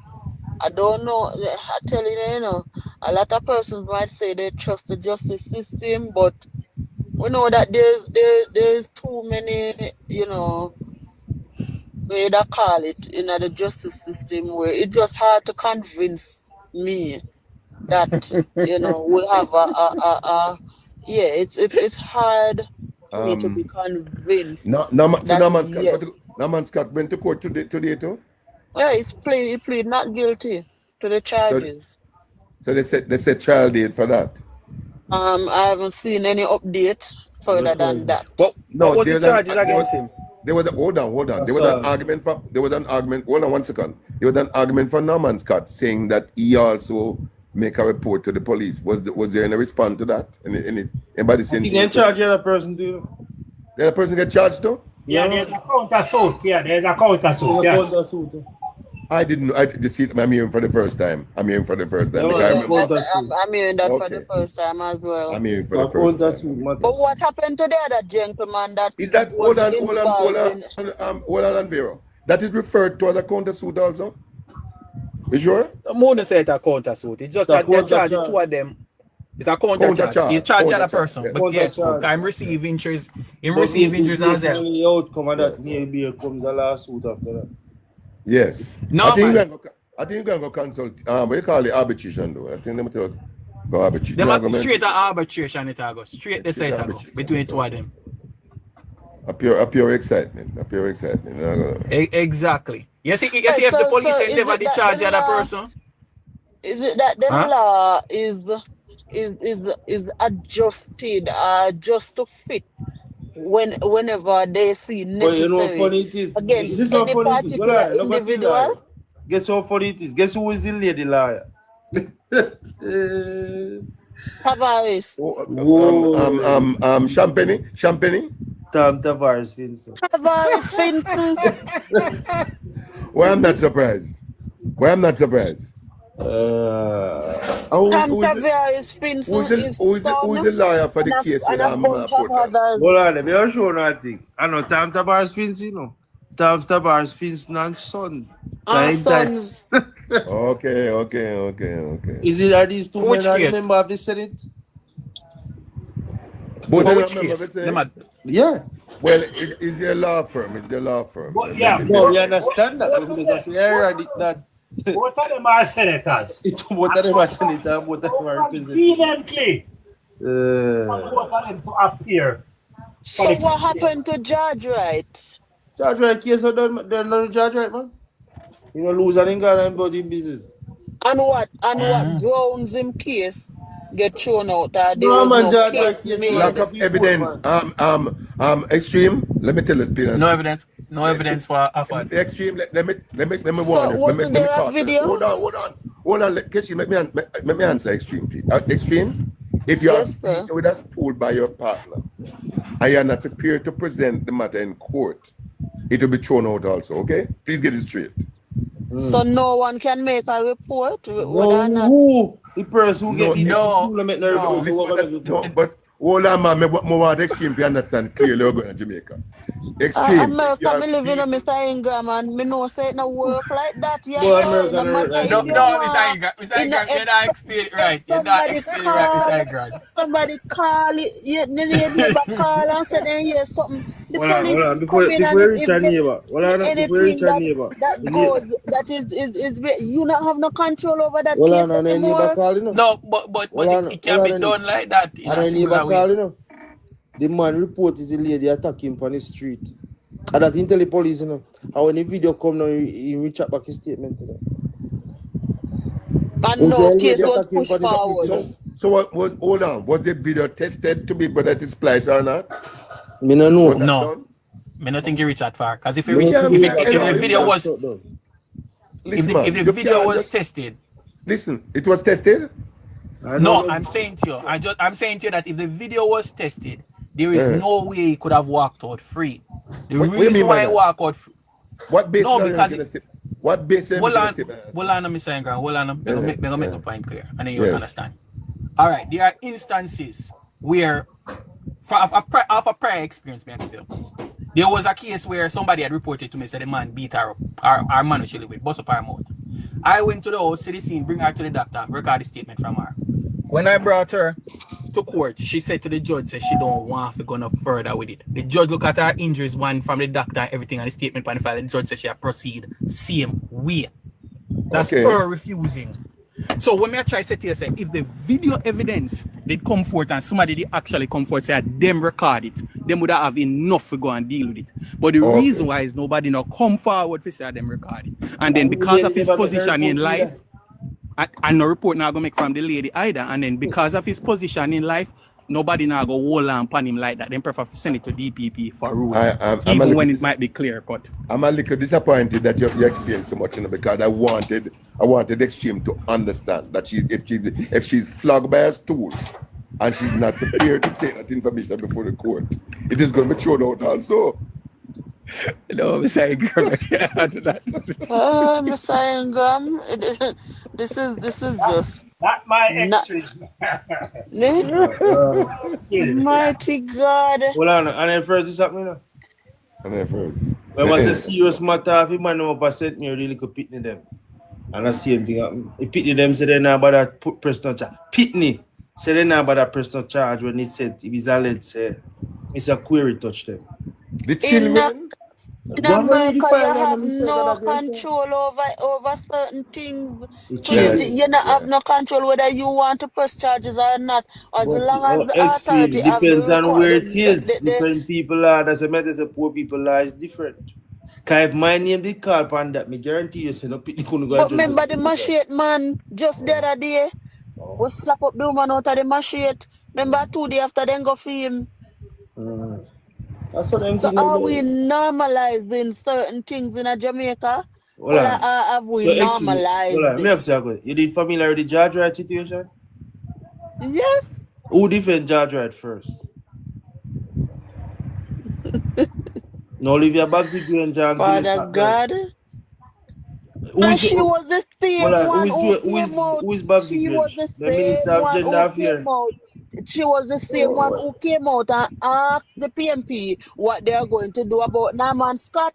But She he never level got of first about George hypocrisy with Wright. these people. But me I tell you, say some politics. She was bro. the same one who asked the question. Hold on, what is it said? You know, here where Warmington say, you are going to prosecute a man for beat a woman around one little stool. Don't think about the MP you're voting for. Vote for your choice. You know, remember that the man say? So it was a Father small God, stool. mighty God. I'm not, Mr. Ingram, whether small or large, a stool is a stool where enough to hold your bottom pan. Hold on. Me ask you a question. You're not for like trace your event, you know. When Warmington said that he ain't go somebody with the night. Go over a clean archive now. I go research on Google and see Prime Minister write a letter and apologize for Warmington behalf. Did he apologize for George Wright behalf? You could understand how I go. And people will sit and watch and see them something they are going in their own country. Hold on, see a And person. things to them for A support person say the this video. movement. A Well, person said the all I video. me say right now, people come and say lie me tell and a public information. A person said the video wasn't clear. So they But identify. I don't know if one can look at nationwide and identify the individuals standing beside the woman who is accusing Norman Scott of assault. No, what me I say, I see a video then said never clear. Me see video. And me could have see license plate on the people instead of that video. And me could have got George Wright. But I was shocked the other day when me hear say that the Dawes wasn't sued. I was shocked. What am I suing for? What they can't sue him for? That's my first. Remember saying no, if you read up the file between Mr. Bobant and medical technology, who Donovan Wilder is the temporary or the shareholder from 2000. Personally, would have have to come out. I remember say Tell me in a something. court file, he said judge receive a seal letter of who person is, and nobody of that case can mention who's person. And they are so deliberate in their actions and their utterances, you know. So you think because that they'll even come out now for you them, know, the for them photo, sue? the photo with nation, the If the photo with company was suing, nationwide post, you know, Norman Scott, in the post, you know, and the headline is that Norman Scott plead not guilty to assault charge, and a Tam Tavares, Finson and Sons, and the woman and a few others in the You picture. have to understand how it work and headline and sell next week. It's a deliberate act. Headline and sell and no So they investigation. might push it in your face, they look who a liar. So I think it's the same basis why the case with respect to that journalist when she was sued, that the case was withdrawn also. No, but remember say even a sue, alright. Remember say before a meeting keep a man to go be must meet, right? A letter release in night say a respected journalist Zara same fine say Mr. Williams seems like he one of those FinTech type house. He run out in night and telling your legal teams if you sue them, Zara Burton say go ahead. him nobody pursue that matter there again. Cause him now, you know, after that meeting done, the debate him come say, it is both him and his wife by house and you hand up and him by a house. And the You know, private- mention if you house was the on the free market, No. By a house, the argument done. buy a house and it done. But knowing Zara Burton now come tell us you buy a house. Cause man for the house, Zara Burton interview man, he give a public statement too. Yes. So how will you go sue for? And they know who did own the house and how he lose the house. I am totally convinced that this trajectory cannot continue indefinitely. I am convinced. It thing simply, it's just you don't know say some of the people them now not really know what go on, they just tell them when they want to really tell them. What it is.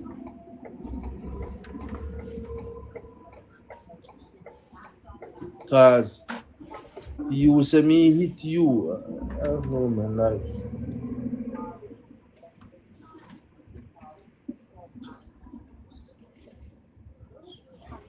But it would have been the same thing with Scott. Once him winning case, he can sue for yeah, defamation. that's why I say after that it depends on turn out time matter then a lawsuit will follow after that. Mitch me even think it will just so. Even then just try to settle it a mediation. We say. No, but he can't settle it a mediation to film image. Him have that better in a film case, that better him win the case. And then you let the suit. Because if the first day we come in, them go and Senegal mediation. I tell you, without even nobody a plea. Right. Straight a mediation, them want to send it. So the lead attorney for Francis said that the presiding judge agreed with his request to apply for a FINAT to prosecute Scott. FINAT to prosecute Scott when contacted. Gang Smith declined to comment on the record. Yeah, so what is this?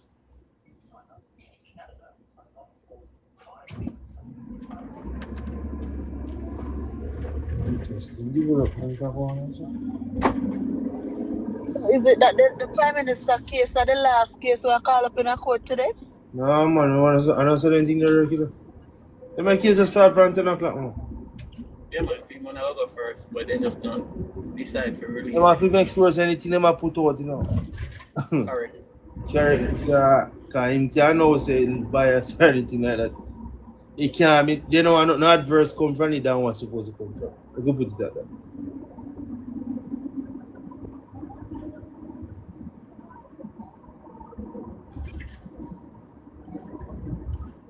Corruption.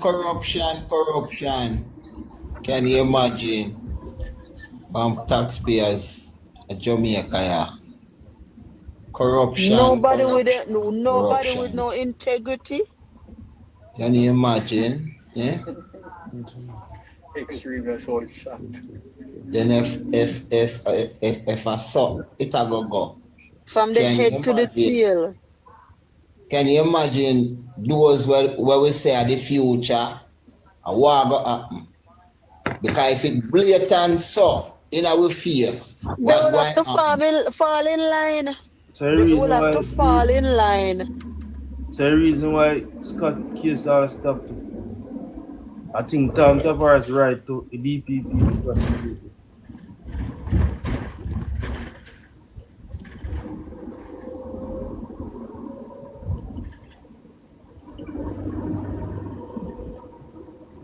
Who is looking out for the taxpayers? So because I'm a public official, you apply for we bring a case against him.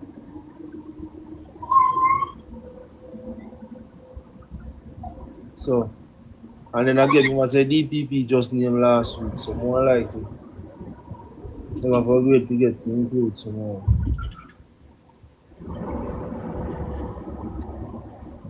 So we have to facts are the evidence. And I'm going to present a case of evidence. Any supporting documents, witness statement, or report, an explanation of why the DPP factor is necessary. The matter involves a public officer or the prosecution served with the public interest. So this is a case I've got to wait till the DPP present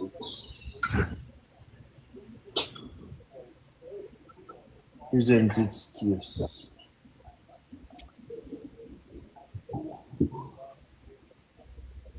But FEMA was regular assault, right? OBM. Regular, but if I shoot me along Sablé, I pass over JS news. I see a picture. I mean, really a question sentence. So Daryl Vaza tell me, say, since September to now, them have 16,600 ridership fee school program. Now, the troubling thing about this is that school start, let's say school start the 1st of September. So you have 5 school day, 10 school day, 15, 20, 22 school day in September. 1, 2, 3, 4, 5, 6, 7, 8. That's 30 school day. Up to 30 school day up to 30 school day up to 10th gone, you know. Now if a 30 school day up to 10th of October, that means you average like an average of 9, call it 9.2 students per the bus. But then the average bus capacity per them bus is the 30 seat. So why is that not less students? Or what is the position why less students are taking bus?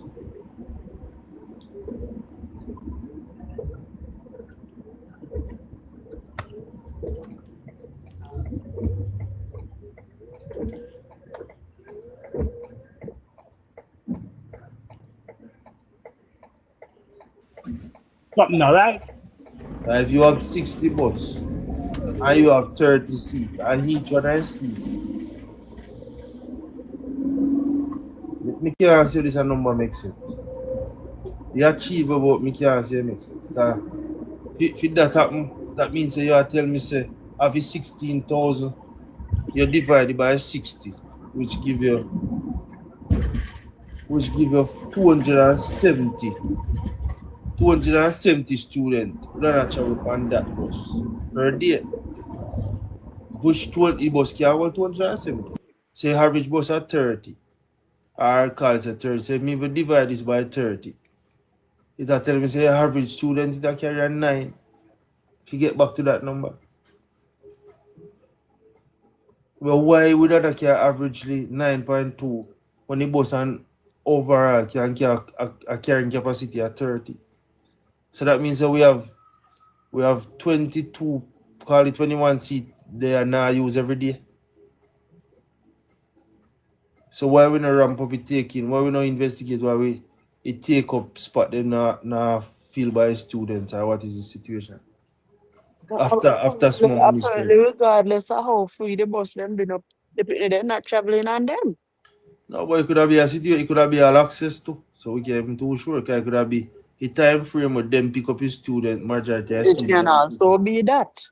But that And to it show can't be said they how know this government is a reactive government. They wait until things happen for them to make adjustments. And the reason why me ask a Proactive. question, if this is a take-up spot of a situation that is free, and them now launch a new bus program or a new program you're going to be a dear about to $2,500. What is the methodology for ensure you have at least a full capacity every day or every leave off time? How is it that people buy a ticket? How is it that you sell a program? That not necessary to them because as them to a trial run. So they are So getting that means we are just burn them couple millions. couple tax money, yeah. And then have to work for it. Them are get more than what them even work for, so them not care. Well, I think Premier B's comments are un-Canadian. They're unconstitutional. I think that But you have no clue. But a reactive government and them act and then them adjust themselves afterwards after making many mistakes.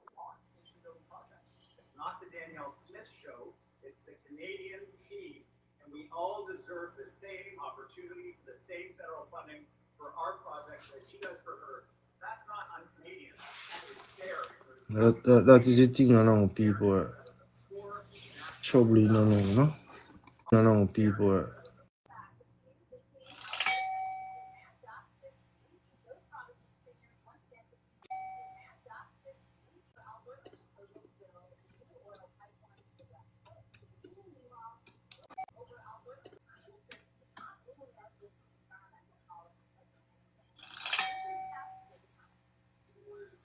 That's a sad part I think about. I don't know.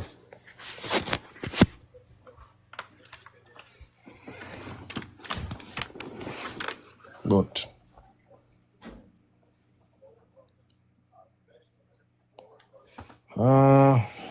21, so say, is a place that store large volume of water. What am I talking about now? What did you say about water now, my boss? Refresh my water, my boss. Refresh my water, my boss. It's a place that stores large volume of waters. Large volume of waters. No, pick up another boss. I've got refreshment a bit. So I'm saying catch up. Him last me with that. I boss me about something I know about the water and how.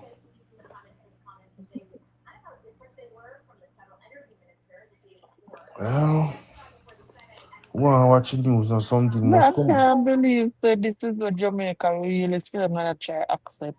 Like seriously. But me I tell her say, alright. It's when they mention the query thing, it's when the query case few time after I got through court. You know what spot what have I? Well, me I get to yours. Me get to yours.